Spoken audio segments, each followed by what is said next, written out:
네, 반갑습니다. 아시아감정평가법인과 중앙토지보상원의 대표를 맡고 있는 감정평가사 겸 행정사 박상현입니다. 자, 오늘은 아주 기본적이고도 핵심적인 주제를 한번 다뤄볼까 합니다.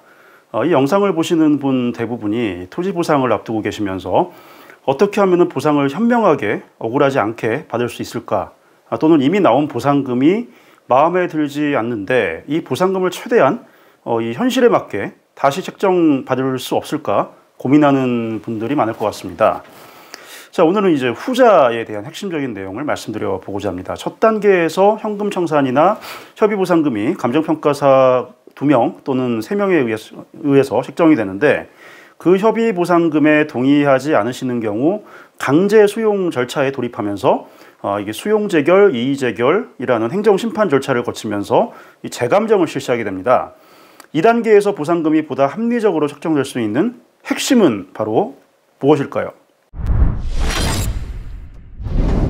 강제 수용으로 인해서 자신의 재산권을 강제 취득 당하게 된 경우에 보상금에 만족하는 경우는 거의 없을 것 같습니다. 저 역시 감정평가 현업에 횟수로는 17년 동안 활동하면서 보상금에 대한 민원 없이 무난하게 보상감정평가가 완료돼서 100% 딱 한 번에 협의된 경우는 없었습니다. 협의율의 차이는 있었지만은 대부분 보상금 수준에 대해서 이런저런 말들이 많이 나오기 마련입니다. 토지 소유자 입장에서는 예를 들면 내 땅은 몇 년 전에 평당 몇백만 원에 팔라고 해도 안 팔았는데 뭐라고 하면서 책정받은 보상금이 턱도 없다라고 생각하시는 분들이 매우 많으십니다.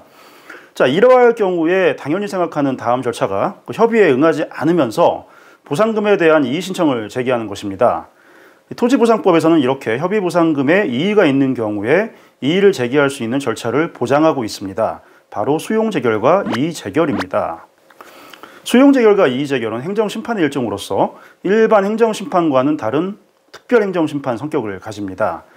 일반 행정심판이 상급 행정심판위원회 한 번에 딱 1회 판단으로 끝남에 반해서 토지 수용에 대해서는 수용재결과 이의재결 2번의 절차를 보장하고 있습니다.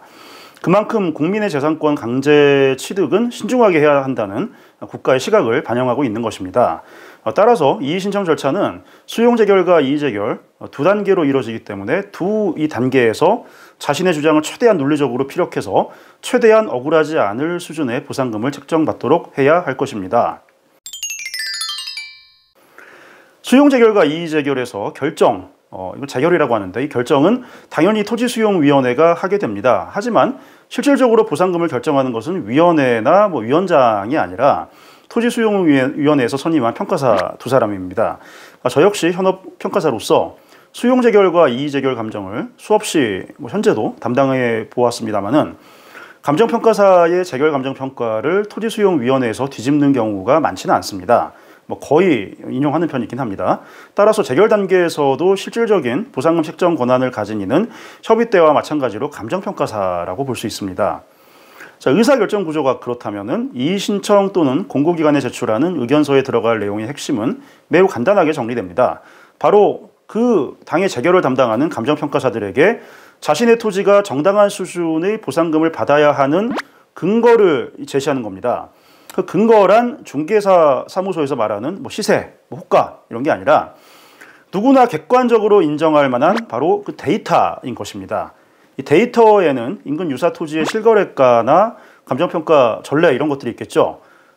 근데 이 평가 전례 중에서 특히 유사 물건의 보상 감정평가 선례가 중요합니다. 이러한 데이터를 필요한 것만 필터링을 딱 해서 효과적으로 수집을 하고 감정평가사들이 쉽게 수긍할 수 있게 의견서에 감정평가사의 언어로 녹여내서 적절히 배치하고 배열하는 것이 바로 토지보상금 이의 신청, 의견 제출의 핵심 노하우인 것입니다. 이러한 노하우를 가진 전문가가 누굴까요? 답은 뻔한 질문일 것입니다. 전문가를 표방하는 많은 훌륭한 분들이 있겠지만은 적어도 감정평가를 기반으로 의사결정이 이루어지는 이 수용재결이나 이의재결, 나중에 행정소송도 있습니다만은 이러한 단계에선 실제로 수용재결이나 이의재결, 소송, 감정평가를 현역에서 수행하고 있는 전문가가 가장 선순위의 전문가라고 볼 수 있을 것입니다.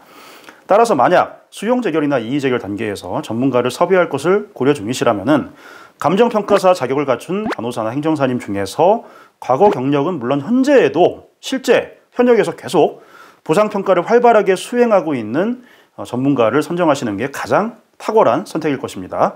이상 감정평가사 겸 행정사 박상현이었습니다. 감사합니다.